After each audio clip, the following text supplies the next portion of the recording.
स्वागत है एक बार फिर से Eklavya institute and coaching centre YouTube channel पर।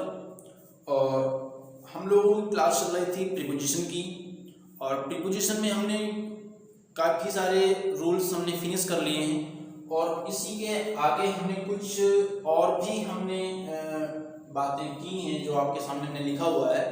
और अगर आप वीडियो पसंद कर रहे हैं तो सब्सक्राइब करते जाइए और लोगों को शेयर भी करते जाइए। तो आपके सामने हमने कुछ लिखे हैं, इसको हम फिर देखते हैं डिटेल से। तो गेट थ्रू आपके सामने लिखा हुआ है। तो गेट थ्रू का मीन्स क्या होता है? परीक्षा में उत्तीर्ण हो जाना। और जैसे कि आज आपके पास न्यूज़ ही आ गई है कि हाई स्कूल के साथ साथ इंटरमीडिएट के बच्चे भी क्या हो जाएंगे? प्रमोट कर दिए जाएंगे। तो मजा आ गई। तो परीक्षा में उत्तीर्ण होना क्या हो जाएगा? Get through. तो गेट थ्रू का मतलब परीक्षा में उत्तीर्ण होना। और हमने बताया था कि जो थ्रू होता है वो में से होकर होता है। जैसे हमने बताया था कि जैसे ये आपका वो बना हुआ था, इस तरह से हमने बताया था कि कोई ऑब्जेक्ट बाहर होता है और बाहर से अंदर जाएगा और अंदर से फिर बाहर हो जाएगा। किस यूज करते थे? थ्रू का। मतलब में से होकर, में से होकर। तो अब देखिए, अब कुछ ना कुछ सेंस दूसरी टाइप लग रहा है ना, परीक्षा में उत्तीर्ण होना। अब हम लोग परीक्षा देते हैं, परीक्षा में जाते हैं, परीक्षा में बैठते हैं, उसके बाद हम लोग क्या होते हैं? उत्तीर्ण जाते हैं। यानी कि हालांकि वो चीज़ दिखाई नहीं देती है परीक्षा, मतलब ये नहीं उसके अंदर घुस जाएंगे, मतलब उस एक प्रोसेस से गुजरेंगे। जो परीक्षा का प्रोसेस है कि परीक्षा देंगे, फिर उसके जो प्रोसेस होगा वहाँ पे चेक होंगे, उसके बाद आगे बढ़ेंगे। तो गेट थ्रू मतलब परीक्षा में उत्तीर्ण होना। क्लियर? इसके बाद गो थ्रू, अनुभव करना। अब जैसे टीचिंग का है, अब टीचिंग क्या करना? अनुभव होना चाहिए, एक्सपीरियंस होना चाहिए। तो अब ऐसा तो नहीं कि इसके अंदर घुसे हैं, लेकिन एक्सपीरियंस हो रहा है तो अनुभव ले रहे हैं। तो इसके माध्यम से ये प्रोसेस है, प्रोसेस के द्वारा ही हम लोग इसको क्या कर रहे हैं? अपना अनुभव अंदर ले रहे हैं। तो गो थ्रू तो क्या हो जाएगा? अनुभव करना। इसके बाद थ्रू लाइफ, जीवन भर। अब जीवन भर, अब देखिए थ्रू का सभी मीन्स ऐसे ही कुछ निकल रहा है। अगर आप उसको रिलेटेड करके देखिए कि जैसे थ्रू लाइफ लिखा हुआ है यानी कि जीवन भर। तो अब जैसे ये मान लीजिए कोई छोटा बच्चा हुआ, वो पैदा हुआ, और वो मान लेते हैं जीवन रूपी एक आपका एक टाइम टेबल है कि आप मान लेते हैं 70 साल आपकी उम्र है मान लीजिए। तो अब ये बच्चा पैदा हुआ, अब वो बच्चा पैदा हुआ तो इस 70 साल रूपी जीवन में क्या हुआ? उसने एंटर मारा, एंट्री मारी, और एंट्री मारने के बाद जब 70 साल पूरा हुआ तो इस मतलब ये जो आपका 70 साल रूपी एक आपका एक कमरा है मान लीजिए, और उसके 70 साल के बाद वो बाहर निकल गया यानी कि मर गया। तो थ्रू लाइफ यानी कि जीवन भर। तो तीन आपके पास थ्रू वाले हो गए। गो थ्रू अनुभव करना, गेट थ्रू परीक्षा में उत्तीर्ण होना, और थ्रू लाइफ जीवन भर। इसके बाद एडमिट ऑफ, किसी चीज को अगर स्वीकार करना है, एक्सेप्ट करना है तो एडमिट ऑफ होता है, स्वीकार करना। इसके बाद एडमिट टू, प्रवेश करना। स्वीकार करना अलग बात है और प्रवेश करना एडमिट टू होता है। इसके बाद एक्यूज ऑफ, दोषारोपण करना, किसी पर ब्लेम लगा देना, चोरी खुद की और ब्लेम दूसरे पर लगा देना, तो दोषारोपण करना। तो ये क्या जाएगा? Accused of. और ये काम इसमें पॉलिटिक्स पार्टी में बहुत ज्यादा होता है, काम दूसरा करेंगे और दोषारोपण करते रहते हैं दूसरे ऊपर, लोगों पर। तो एक्यूज ऑफ, दोषारोपण करना।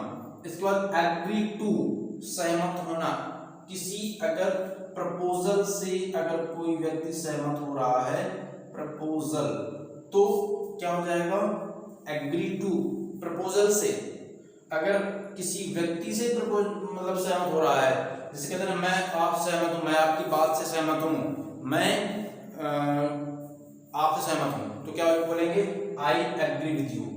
अगर कोई प्रपोजल आया कि ये आपका मॉडल है और ये प्रस्ताव है आपका, तो क्या करेंगे? I agree to this matter या दिस प्रपोजल, मैं इस प्रस्ताव से सहमत हूं।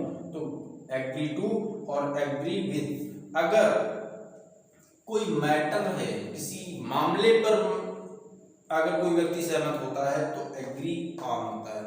तो 3 हो गया आपके पास एग्री के लिए, एग्री टू ये प्रस्ताव से सहमत होने के लिए, एग्री विद व्यक्ति से सहमत होने के लिए, और एग्री विद व्यक्ति के लिए, और एग्री ऑन किसी मैटर पर सहमत होने के लिए। इसके बाद अपॉइंट टू नियुक्त करना, जैसे मैंने अपनी ऑफिस के लिए किसी अटेंडेंट को क्या किया, नियुक्त किया, तो क्या बोलेंगे I have appointed a boy, मैंने किसी लड़के को क्या किया, अपॉइंट किया, किसी पद पर नियुक्त किया। तो नियुक्त करने के लिए अपॉइंट टू।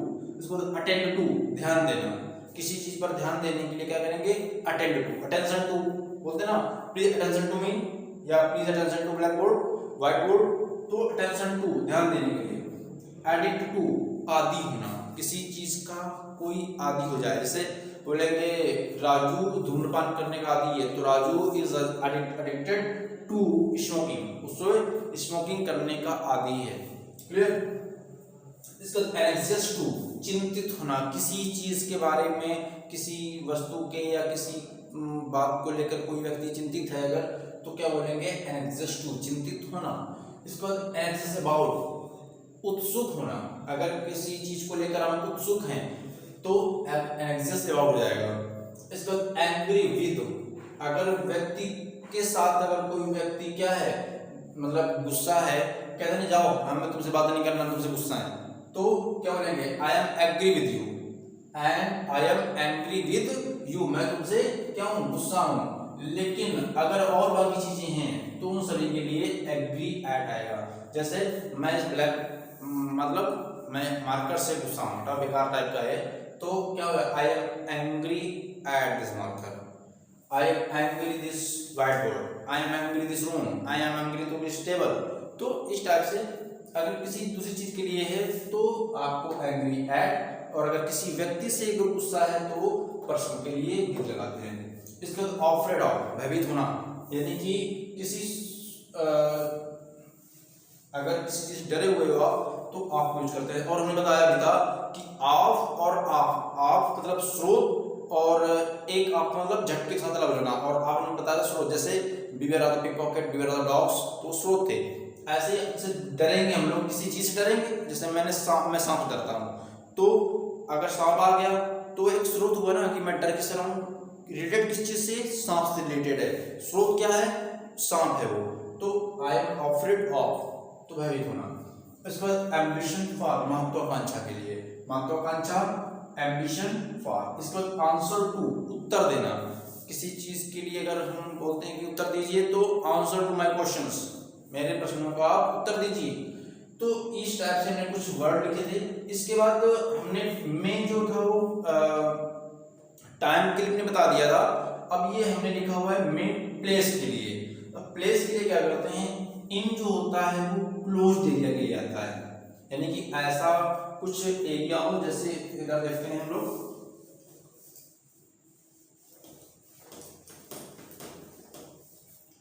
जैसे प्लेस के लिए इन क्लोज्ड एरिया, क्लोज्ड एरिया में जैसे पार्क हो गया,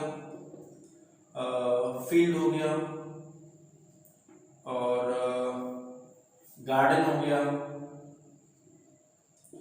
तो ये सब क्या है, क्लोज्ड एरिया है। मान लेते हैं ये गार्डन है, तो ये गार्डन की बाउंड्री है ना, क्लियर हो गया कि ये उसके बीच है। जैसे एग्जांपल, जैसे he is playing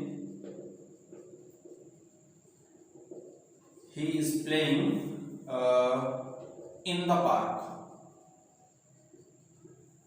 he is playing in the park, वो पार्क में खेल रहा है, तो ये क्लोज्ड एरिया हो गया, पार्क के अंदर ही खेलेगा, तो क्या हो जाएगा, इन। इसके बाद प्लेस एट जो होता है वो डेफिनिट या फिक्स्ड एरिया होता है, जैसे